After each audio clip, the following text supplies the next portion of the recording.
L'avenir de l'usine automobile de Poissy dans les Yvelines est-il déjà scellé ?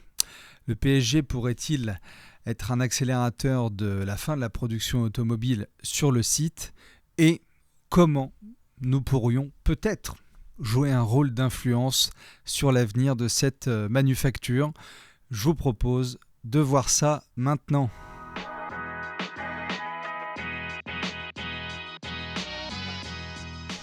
Salut à tous et bienvenue sur Hexacadam.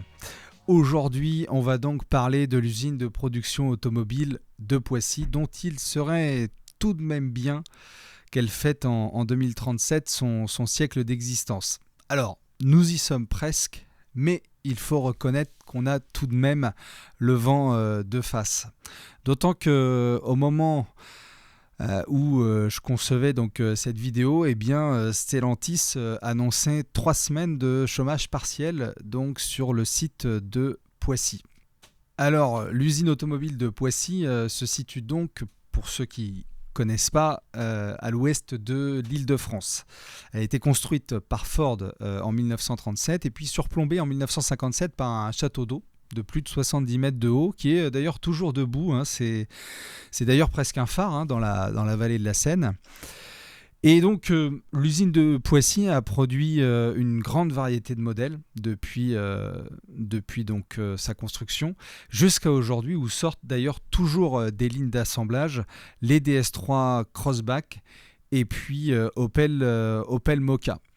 Mais je vous propose de voir vous-même un bref récapitulatif des générations de véhicules qui s'y sont succédés.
Alors cette grande lignée de modèles est-elle sur le point de s'arrêter ? C'est à partir de novembre 2024 que quelques infos remontent et mettent en évidence que Stellantis, le groupe qui détient entre autres les marques DS Automobile et Opel, aurait un plan de production pour toutes ces usines au-delà de 2030, mais que rien ne serait pour le moment assuré pour l'usine de Poissy après la fin donc de la carrière des modèles DS3 et Opel Mokka, qui est prévue en 2028. Je vous propose de voir d'ailleurs un court extrait de ce que disait Valérie Pécresse, la présidente de la région Île-de-France, au micro de France Info. Donc c'était le 22 mai 2025. On écoute. On a besoin d'un projet industriel fort sur la vallée de Seine. Et Stellantis, je le crois, est prêt à prendre des engagements sur cela, est prêt à installer des usines de production industrielle. On ne produira sans doute plus de voitures à Poissy. Voilà, comme on ne produit plus de voitures à Flins. Donc vous imaginez la révolution tellurique que c'est pour ces territoires. On ne produira plus de voitures à Poissy. Donc ces petites phrases que n'a pas retenu forcément la presse qui s'est surtout concentrée sur la formule d'équilibre de la présidente de la région, qui cette petite formule d'ailleurs qui était que ça ne peut en fait ça ne pouvait pas être Stellantis ou le PSG, mais Stellantis et le PSG. D'ailleurs, dans ce passage sur France Info, elle indique notamment qu'à Flins, autre commune du 78 où opère cette fois Renault, eh bien la production automobile s'est également arrêtée, comme pour mieux appuyer son propos et démontrer que tout ceci serait finalement le sens de l'histoire. Flins, pour vous faire un bref récapitulatif sur les 3 derniers modèles qui ont été produits, à savoir la Clio 4, la Nissan Micra et la Renault Zoé, seuls 2 modèles sont toujours produits en France aujourd'hui, donc à savoir la nouvelle Micra et la remplaçante de la Renault Zoé. Donc c'est la remplaçante de la Renault Zoé, donc il s'agit de la Renault 5 e-Tech. Et donc ces 2 modèles sont toujours produits en France, comme je vous le disais, mais ils ont été déplacés donc à Douai.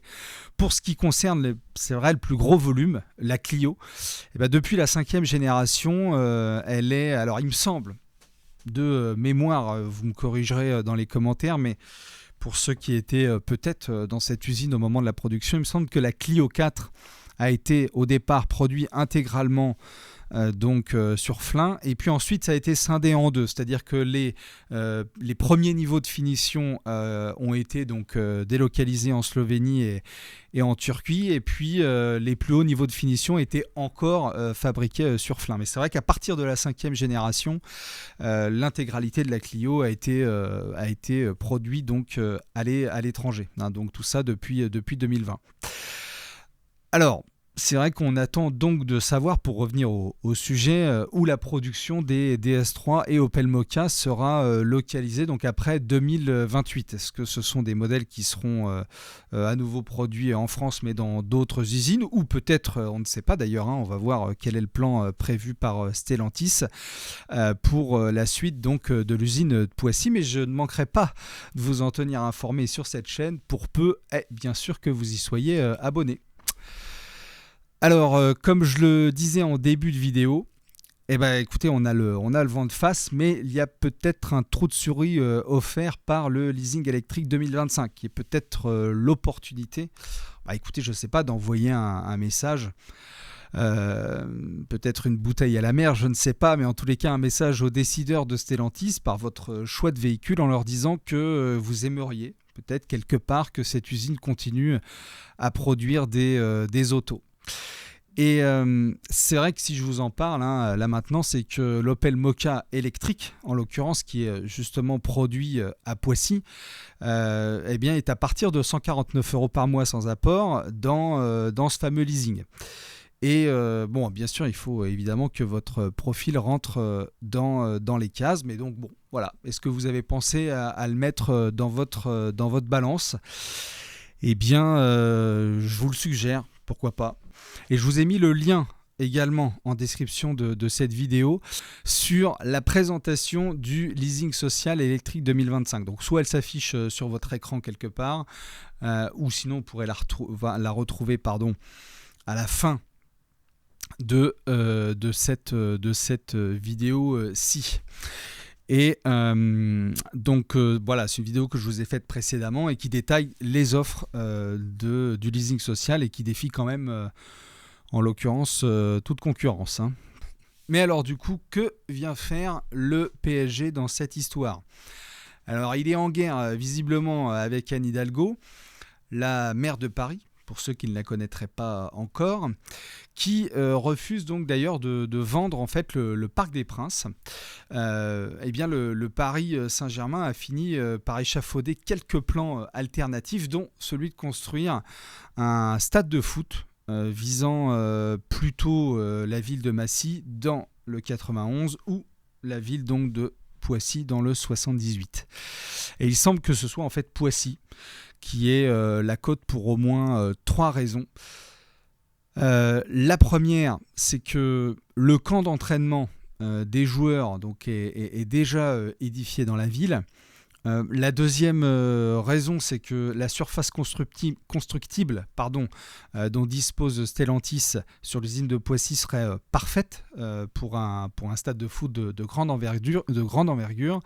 Et puis, la troisième raison, c'est que finalement, par rapport à ce qu'on vient de voir, c'est que le calendrier en fait collerait du coup avec les rumeurs de fin de production de l'usine automobile donc de Poissy en 2028. Alors c'est vrai que pour le moment, il y a encore quelques échéances en fait à passer. Stellantis doit s'exprimer en fin d'année sur le sujet. Et puis, le PSG attend de son côté peut-être les municipales de 2026 à Paris pour avoir éventuellement de nouvelles propositions de la ville. Toujours est-il que pour le moment, écoutez, à Poissy, on continue à produire des autos, sauf pour les 3 prochaines semaines pour l'instant. Et on espère, en tous les cas, que ça durera encore très longtemps.